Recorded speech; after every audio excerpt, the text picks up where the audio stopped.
Nursing officers, welcome back to my channel Punjab nursing officers. ਅੱਜ ਦੀ video ਵਿੱਚ ਅਸੀਂ ਗੱਲ ਕਰਾਂਗੇ ਪੀਜੀਆਈ ਪੋਸਟ ਬੇਸਿਕ ਐਂਟਰੈਂਸ ਜਿਹੜਾ ਕਿ 4 ਅਗਸਤ ਨੂੰ ਹੋਇਆ ਸੀ, ਉਸ ਦੀ ਆਨਸਰ ਕੀ ਦੇ ਬਾਰੇ। ਮੇਰੇ ਕੋਲ ਬਹੁਤ ਸਟੂਡੈਂਟਸ ਦੇ ਮੈਸੇਜ ਆਏ ਨੇ ਜਿਨ੍ਹਾਂ ਨੇ ਦੱਸਿਆ ਕਿ ਜਿਹੜੇ ਮੇਰੇ ਪੜ੍ਹਾਏ ਹੋਏ ਟੌਪਿਕਸ ਨੇ ਉਹਨਾਂ ਵਿੱਚੋਂ ਬਹੁਤ ਸਾਰੇ ਕੁਐਸਚਨ ਆਏ ਸੀ ਤੇ ਬਹੁਤ ਸਾਰੇ ਸਟੂਡੈਂਟਸ ਨੇ ਡਿਮਾਂਡ ਕੀਤੀ ਹੈ ਆਨਸਰ ਕੀ ਦੀ। ਸੋ ਚੱਲਦੇ ਹਾਂ ਆਪਾਂ ਇਸ ਦੇ ਕੁਐਸਚਨ ਦੀ ਤਰਫ। ਇੱਕ ਦੇ ਵਿੱਚ ਕੁਐਸਚਨ ਆਇਆ ਸੀ BCG ਵੈਕਸੀਨ ਦੀ ਡੋਜ਼ ਪੁੱਛੀ ਸੀ ਇਨਫੈਂਟ ਦੇ ਲਈ ਤੇ ਜਿਸ ਦੀ ਏਜ ਦੱਸੀ ਸੀ ਉਹਨਾਂ ਨੇ 1 ਈਅਰ। ਸੋ ਇਸ ਦਾ ਆਨਸਰ ਸੀਗਾ 0.1 ml ਇੰਟਰਾਡਰਮਲ। ਤੇ ਜਦੋਂ ਨਿਊਬੋਰਨ ਹੁੰਦਾ ਹੈ ਮਤਲਬ 1 ਮੰਥ ਤੱਕ ਆਪਾਂ 0.05 ml ਦਿੰਦੇ ਆ, ਬਟ ਅਗਰ 1 ਮੰਥ ਤੋਂ ਬੇਬੀ ਉੱਪਰ ਹੋ ਜਾਂਦਾ ਹੈ ਵਿਦਿਨ 1 ਈਅਰ ਤਾਂ ਅਸੀਂ 0.1 ml ਦੇਣਾ ਸੀ। ਸੋ ਇਸ ਦਾ ਆਨਸਰ 0.1 ml ਆਣਾ ਸੀ। ਨੈਕਸਟ ਕੁਐਸਚਨ ਆਇਆ ਸੀ ਵਿਟਾਮਿਨ K ਦੀ ਡੋਜ਼ ਪੁੱਛੀ ਸੀ ਨਿਊਬੋਰਨ ਪ੍ਰੀਟਰਮ ਬੱਚੇ ਵਿੱਚ ਜਿਸ ਦਾ weight ਸੀਗਾ less than 1 kg। ਸੋ ਇਹ ਵੀ ਮੈਂ ਤੁਹਾਨੂੰ ਕੁਐਸਚਨ ਪੜਾਇਆ ਸੀ। ਇਸ ਦਾ ਆਨਸਰ ਸੀਗਾ 0.05 mg IM ਦੇਣੀ ਹੁੰਦੀ ਹੈ ਤੇ ਵਾਸਟਸ ਲੇਟਰਲਿਸ ਮਸਲ ਚ ਦੇਣੀ ਹੈ। ਸੋ ਇਸ ਦਾ ਰਾਈਟ ਆਨਸਰ ਸੀਗਾ 0.5 mg। ਨੈਕਸਟ ਕੁਐਸਚਨ ਪੁੱਛਿਆ ਗਿਆ ਸੀ dilatation of cervix rate in primary gravida. So primary gravida ਚ ਪੁੱਛਿਆ ਸੀ ਐਕਟਿਵ ਫੇਸ ਚ ਕਿੰਨੀ ਡਾਇਲੇਟੇਸ਼ਨ ਹੁੰਦੀ ਹੈ, ਕਿਸ ਰੇਟ ਤੇ ਹੁੰਦੀ ਹੈ। ਸੋ ਇਸ ਦਾ ਰਾਈਟ ਆਨਸਰ ਸੀਗਾ 1 to 1.2 cm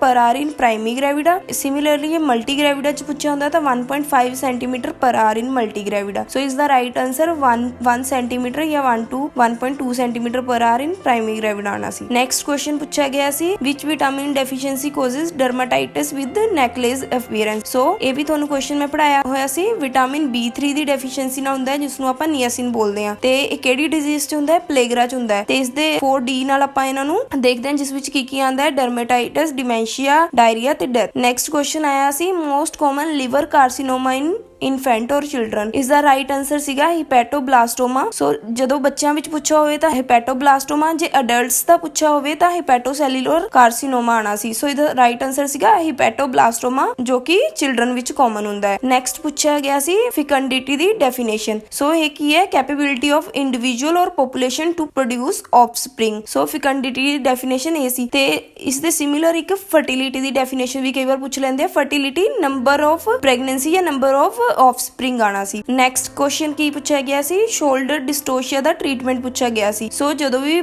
ਸ਼ੋਲਡਰ ਡਿਸਟੋਸ਼ੀਆ ਹੋ ਜਾਂਦਾ ਤਾਂ ਅਸੀਂ MC ਰੋਵਰਡ ਪੋਜੀਸ਼ਨ ਜਾਂ ਸੁਪਰਾਪਿਊਬਿਕ ਪ੍ਰੈਸ਼ਰ ਲਗਾਉਂਦੇ ਆ ਪੇਸ਼ੈਂਟ ਤੇ ਬੇਬੀ ਨੂੰ ਜੈਂਟਲੀ ਡਾਊਨਵਰਡ ਪੁਲ ਕਰਦੇ ਆ। ਸੋ ਇਸ ਦਾ ਆਨਸਰ ਮੈਕਰੋਵਰਡ ਪੋਜੀਸ਼ਨ ਤੇ ਸੁਪਰਾਪਿਊਬਿਕ ਪ੍ਰੈਸ਼ਰ ਆਣਾ ਸੀ। ਨੈਕਸਟ ਕੁਐਸਚਨ ਤੁਹਾਨੂੰ ਅਪਗਾਰ ਸਕੋਰ ਦੇ ਰਿਲੇਟਡ ਪੁੱਛਿਆ ਗਿਆ ਸੀ ਜਿਸ ਦੀ ਐਗਜ਼ੈਕਟ ਸਟੇਟਮੈਂਟ ਤਾਂ ਸਾਨੂੰ ਨਹੀਂ ਪਤਾ, ਬਟ ਤੁਸੀਂ ਮੇਰੇ ਚੈਨਲ ਤੇ ਜਾ ਕੇ ਅਪਗਾਰ ਸਕੋਰ ਦੇਖ ਸਕਦੇ ਹੋ। ਉਸ ਤੇ ਮੈਂ ਬਹੁਤ ਸਾਰੇ ਕੁਐਸਚਨ ਵੀ ਡਿਸਕਸ ਕੀਤੇ ਹੋਏ ਨੇ ਤੇ ਤੁਸੀਂ ਆਪਣਾ ਸਕੋਰ ਚੈੱਕ ਕਰ ਸਕਦੇ ਹੋ ਤੇ ਆਨਸਰ ਦੇਖ ਸਕਦੇ ਹੋ। ਨੈਕਸਟ ਕੁਐਸਚਨ ਕੀ ਸੀ, ਪ੍ਰੈਸਿਪਿਟੇਟਡ ਲੇਬਰ ਦੀ ਡਿਊਰੇਸ਼ਨ ਪੁੱਛੀ ਗਈ ਸੀ। ਸੋ ਜਨਰਲੀ ਪ੍ਰੈਸਿਪਿਟੇਟਡ ਲੇਬਰ ਦੀ ਡਿਊਰੇਸ਼ਨ ਲੈਸ ਦੈਨ 3 ਆਵਰਸ ਹੈ, ਬਟ ਜੋ ਸਟੂਡੈਂਟਸ ਕੋਲ ਪਤਾ ਲੱਗਿਆ ਕਿ ਇਹਨਾਂ ਵਿੱਚੋਂ ਆਪਸ਼ਨ ਲੈਸ ਦੈਨ 2 ਆਵਰਸ ਸੀ। ਸੋ ਲੈਸ ਦੈਨ 2 ਆਵਰਸ ਵਾਲੀ ਆਪਸ਼ਨ ਰਾਈਟ ਹੋਣੀ ਸੀ ਕਿਉਂਕਿ ਜਿਹੜੀ ਅਦਰ ਆਪਸ਼ਨ ਸੀਗੀ ਉਸ ਵਿੱਚ ਮੋਰ ਦੈਨ 3 ਆਵਰਸ ਲਿਖਿਆ ਹੋਇਆ ਸੀ। ਸੋ ਪ੍ਰੈਸਿਪਿਟੇਟਡ ਲੇਬਰ ਲੈਸ ਦੈਨ 3 ਆਵਰਸ ਹੁੰਦੀ ਹੈ। ਸੋ ਇਸ ਤੋਂ ਘੱਟ ਵਾਲੀ ਆਪਸ਼ਨ ਥੋੜੀ ਠੀਕ ਹੋਣੀ ਸੀ। ਨੈਕਸਟ ਕੁਐਸਚਨ ਪੁੱਛਿਆ ਗਿਆ ਸੀ ਜੋ ਕਲੀਨਜ਼ਿੰਗ ਅਨੀਮਾ ਹੈ ਉਸ ਦੀ ਪੋਜੀਸ਼ਨ ਬਾਰੇ। ਸੋ ਸਾਨੂੰ ਸਾਰਿਆਂ ਨੂੰ ਪਤਾ ਹੈ ਕਲੀਨਜ਼ਿੰਗ ਅਨੀਮਾ ਦੀ ਪੋਜੀਸ਼ਨ ਸਿਮਸ ਲੇਟਰਲ ਪੋਜੀਸ਼ਨ ਚ ਆਪਾਂ ਅਨੀਮਾ ਦਿੰਦੇ ਆ। ਨੈਕਸਟ ਕੁਐਸਚਨ ਪੁੱਛਿਆ ਗਿਆ ਸੀ ਸ਼ੋਰਟੈਸਟ ਡਾਇਆਮੀਟਰ ਆਫ ਸਕਲ। ਸੋ ਸਕਲ ਦਾ ਸ਼ੋਰਟੈਸਟ ਡਾਇਆਮੀਟਰ ਕਿਹੜਾ ਹੁੰਦਾ ਹੈ, ਬਾਈ ਟੈਂਪੋਰਲ ਡਾਇਆਮੀਟਰ ਹੁੰਦਾ ਹੈ ਜਿਹੜਾ ਕਿ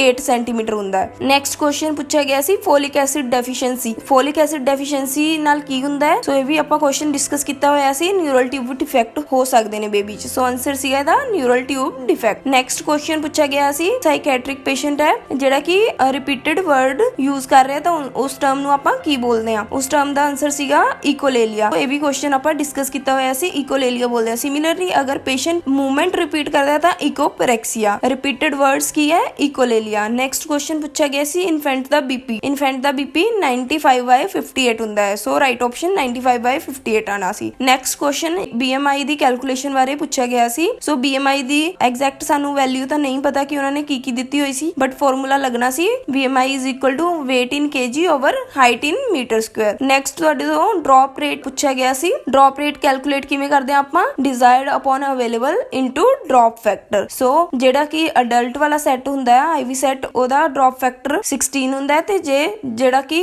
ਬੇਬੀਜ਼ ਲਈ ਆਪਾਂ ਯੂਜ਼ ਕਰਦੇ ਆ ਪੀਡੀਆਟ੍ਰਿਕ ਡ੍ਰਿਪ ਸੈੱਟ, ਉਸਦਾ 60 ਡ੍ਰੌਪਸ ਪਰ ਮਿੰਟ ਹੁੰਦਾ ਹੈ। ਨੈਕਸਟ ਕੁਐਸਚਨ ਤੁਹਾਨੂੰ ਪੁੱਛਿਆ ਗਿਆ ਸੀ ਮੋਸਟ ਕਾਮਨ ਪ੍ਰੋਬਲਮ ਕੋਜ਼ਡ ਬਾਈ ਕੈਟਰੈਕਟ। ਕੈਟਰੈਕਟ ਦਾ ਮੋਸਟ ਕਾਮਨ ਪ੍ਰੋਬਲਮ ਕਿਹੜੀ ਹੁੰਦੀ ਹੈ, ਬਲਾਈਂਡਨੈਸ। ਸੋ ਬਲਾਈਂਡਨੈਸ ਦਾ ਮੇਜਰ ਕੋਜ਼ ਹੈ ਕੈਟਰੈਕਟ। ਨੈਕਸਟ ਕੁਐਸਚਨ ਪੁੱਛਿਆ ਗਿਆ ਸੀ ਪ੍ਰੀਵੈਂਟ ਪ੍ਰੀਵੈਂਟਿੰਗ ਰਿਸਕ ਫੈਕਟਰ ਬਿਫੋਰ ਅਰਾਈਜ਼ਿੰਗ। ਸੋ ਇਹ ਵੀ ਕੁਐਸਚਨ ਤੁਹਾਨੂੰ ਪੜਾਇਆ ਹੋਇਆ ਸੀ। ਇਸ ਦਾ ਆਨਸਰ ਹੈ ਪ੍ਰਾਇਮੋਰਡੀਅਲ ਪ੍ਰੀਵੈਂਸ਼ਨ। ਨੈਕਸਟ ਕੁਐਸਚਨ ਤੁਹਾਨੂੰ ਪੁੱਛਿਆ ਗਿਆ ਸੀ ਐਕਿਊਟ ਪੈਨਕ੍ਰੀਆਟਾਈਟਿਸ। ਇਹ ਵੀ ਕੁਐਸਚਨ ਤੁਹਾਨੂੰ ਪੜਾਇਆ ਗਿਆ ਹੈ। ਇਸ ਦਾ ਐਕਿਊਟ ਪੈਨਕ੍ਰੀਆਟਾਈਟਿਸ ਵਿੱਚ ਆਪਾਂ ਕਿਹੜਾ ਟੈਸਟ ਕਰਦੇ ਹਾਂ? ਸੀਰਮ ਅਮਾਈਲੇਜ਼ ਟੈਸਟ ਕਰਦੇ ਹਾਂ। ਇਹਦੀ ਨਾਰਮਲ ਵੈਲਿਊ 5 ਟਾਈਮਸ ਤੋਂ ਵੀ ਜ਼ਿਆਦਾ ਹੁੰਦੀ ਹੈ ਐਕਿਊਟ ਪੈਨਕ੍ਰੀਆਟਾਈਟਿਸ ਤੇ ਜੇ ਕ੍ਰੋਨਿਕ ਹੋਵੇ ਤਾਂ 3 ਟਾਈਮਸ ਤੋਂ ਜ਼ਿਆਦਾ। ਨੈਕਸਟ ਕੁਐਸਚਨ ਤੁਹਾਨੂੰ ਪੁੱਛਿਆ ਗਿਆ ਸੀ ਐਕਿਊਟ ਲੀਵਰ ਫੇਲਿਅਰ ਦਾ ਡਾਇਗਨੋਸ ਤੇ ਟੈਸਟ। ਸੋ ਸਾਨੂੰ ਸਾਰਿਆਂ ਨੂੰ ਪਤਾ ਹੈ ਇਨਕਰੀਜ਼ਡ ALP ਤੇ AST ਜੋ ਕਿ ਲੀਵਰ ਐਂਜ਼ਾਈਮ ਹੁੰਦੇ ਹਨ, ਇਹ ਲੀਵਰ ਫੇਲਿਅਰ ਚ ਜਾਂ ਲੀਵਰ ਡਿਜ਼ੀਜ਼ ਚ ਇਨਕਰੀਜ਼ ਹੋ ਜਾਂਦੇ ਨੇ। ਨੈਕਸਟ ਕੁਐਸਚਨ ਪੁੱਛਿਆ ਗਿਆ ਸੀ LED ਦੀ ਫੁੱਲ ਫਾਰਮ। LED ਦੀ ਫੁੱਲ ਫਾਰਮ ਕੀ ਹੈ? Light emitting diode. Next question ਪੁੱਛਿਆ ਗਿਆ ਸੀ capital of Pakistan. So capital of Pakistan ਕੀ ਹੈ? ਇਸਲਾਮਾਬਾਦ। ਨੈਕਸਟ ਤੁਹਾਨੂੰ ਕੁਐਸਚਨ ਪੁੱਛਿਆ ਗਿਆ ਸੀ ਗਿਰ ਨੈਸ਼ਨਲ ਪਾਰਕ ਕਿੱਥੇ ਸਿਚੁਏਟਡ ਹੈ? ਤਾਂ ਇਸ ਦਾ ਆਨਸਰ ਬਣਨਾ ਸੀ ਗੁਜਰਾਤ। ਤੇ ਨੈਕਸਟ ਤੁਹਾਨੂੰ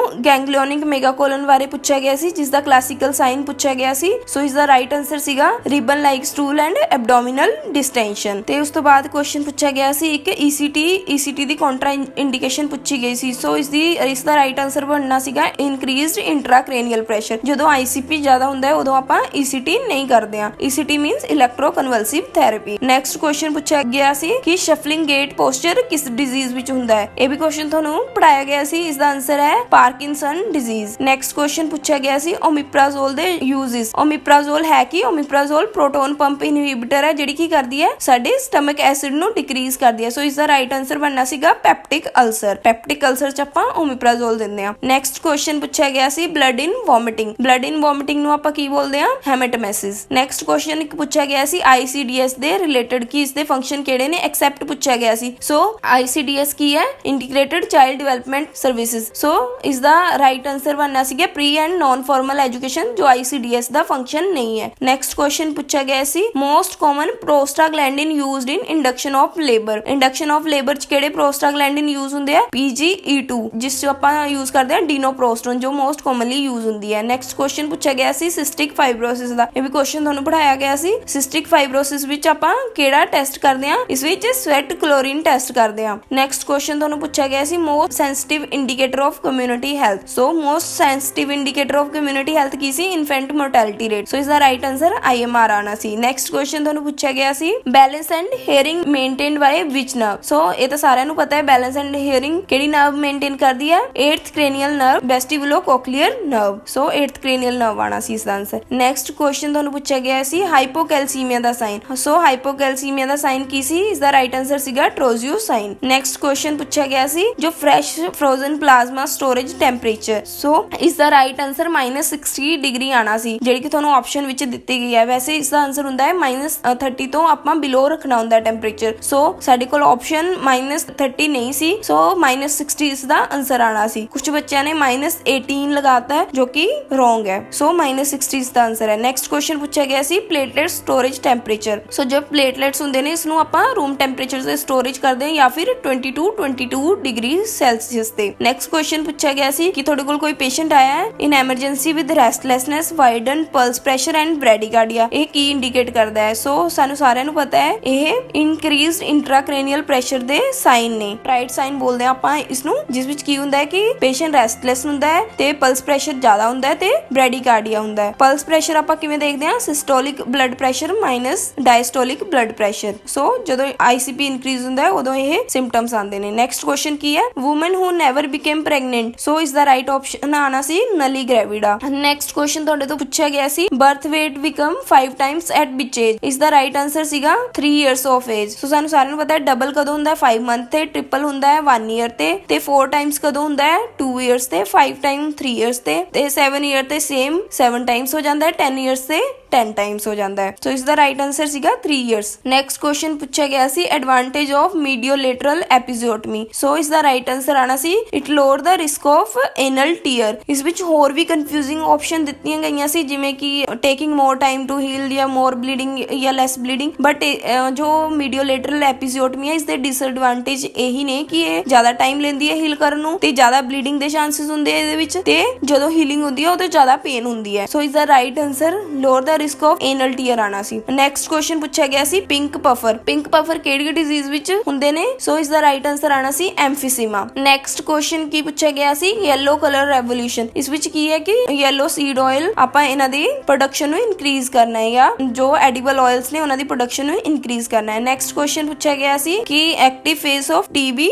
ਉਸ ਦੀ ਡਰਗ ਆਫ ਚੁਆਇਸ ਕੀ ਪੁੱਛੀ ਗਈ ਸੀ? ਸੋ ਇਸ ਦਾ ਰਾਈਟ ਆਨਸਰ ਸੀਗਾ ਆਈਸੋਨੀਆਜ਼ਿਡ। ਸੋ active face TB the drug of choice ਹੈ ਆਈਸੋਨੀਆਜ਼ਿਡ। ਨੈਕਸਟ ਕੁਐਸਚਨ ਪੁੱਛਿਆ ਗਿਆ ਸੀ ਯੂਨੀਵਰਸਲ ਡੋਨਰ। ਇਸ ਦਾ ਰਾਈਟ ਆਨਸਰ ਹੈ O ਨੈਗੇਟਿਵ, ਬਟ ਤੁਹਾਨੂੰ ਕੁਐਸਚਨ ਵਿੱਚ ਸਿਰਫ ਉਹਨਾਂ ਨੇ O ਬਲੱਡ ਗਰੁੱਪ ਹੀ ਬੋਲਿਆ ਸੀ। ਸੋ ਇਸ ਦਾ ਰਾਈਟ ਆਨਸਰ ਆਣਾ ਸੀ O blood group. Next question ਪੁੱਛਿਆ ਗਿਆ ਸੀ ਕਿ ਕੋਈ ਚਾਈਲਡ ਹੈ ਜਿਸ ਦੀ ਹਿਸਟਰੀ ਹੈ ਵਿਦ ਫੀਵਰ ਤੇ ਐਮਰਜੈਂਸੀ ਵਿੱਚ ਆਂਦਾ ਹੈ, ਸ਼ਿਵਰਿੰਗ ਹੋ ਰਹੀ ਹੈ, ਲੋਅਰ ਐਕਸਟ੍ਰੀਮਿਟੀਜ਼ ਤੇ hand and feet the bending, ਤਾਂ ਇਹ ਕੀ ਇੰਡੀਕੇਟ ਕਰਦੀ ਹੈ? ਇਟ ਮੀਨ ਫਿਬਰਾਈਲ ਸੀਜ਼ਰ ਹੋ ਰਿਹਾ ਹੈ ਬੱਚੇ ਨੂੰ। ਸੋ ਇਸ ਦਾ ਰਾਈਟ ਆਨਸਰ ਆਣਾ ਸੀ ਫਿਬਰਾਈਲ ਸੀਜ਼ਰ। ਨੈਕਸਟ ਕੁਐਸਚਨ ਪੁੱਛਿਆ ਗਿਆ ਸੀ ਆਰਥਰੋਸਕਲੇਰੋਸਿਸ। ਸੋ ਆਰਥਰੋਸਕਲੇਰੋਸਿਸ ਚ ਕੀ ਸਾਈਨ ਹੁੰਦਾ ਹੈ, ਕੀ ਕਿਹੜਾ ਟੈਸਟ ਸਾਡਾ ਇਨਕਰੀਜ਼ ਹੁੰਦਾ ਹੈ? ਸੋ ਸਾਨੂੰ ਸਾਰਿਆਂ ਨੂੰ ਪਤਾ ਹੈ ਜਿਹੜੇ ਕਿ ਬੈਡ ਕੋਲੇਸਟ੍ਰੋਲ ਨੇ ਹੁੰਦੇ ਨੇ, ਲੋ ਡੈਂਸਿਟੀ ਲਿਪੋਪ੍ਰੋਟੀਨ ਇਹ ਜ਼ਿਆਦਾ ਹੁੰਦੇ ਨੇ, ਸੋ LDL ਜ਼ਿਆਦਾ ਹੁੰਦਾ ਹੈ। ਸੋ ਇਹ ਵਾਲੇ ਕੁਐਸਚਨ ਸਾਨੂੰ ਕਾਫੀ ਬੱਚਿਆਂ ਤੋਂ ਰਿਸੀਵ ਹੋਏ ਨੇ। ਬਾਕੀ ਜਿਹੜੇ ਹੋਰ ਵੀ ਕੁਐਸਚਨ ਰਿਸੀਵ ਹੋਣਗੇ ਉਹਨਾਂ ਦੀ ਆਨਸਰ ਕੀ ਆਪਾਂ ਅੱਗੇ ਬਣਾਵਾਂਗੇ। ਸਾਡਾ ਚੈਨਲ ਲਾਈਕ ਕਰੋ, ਸ਼ੇਅਰ ਕਰੋ, ਕਮੈਂਟ ਕਰੋ। Thank you.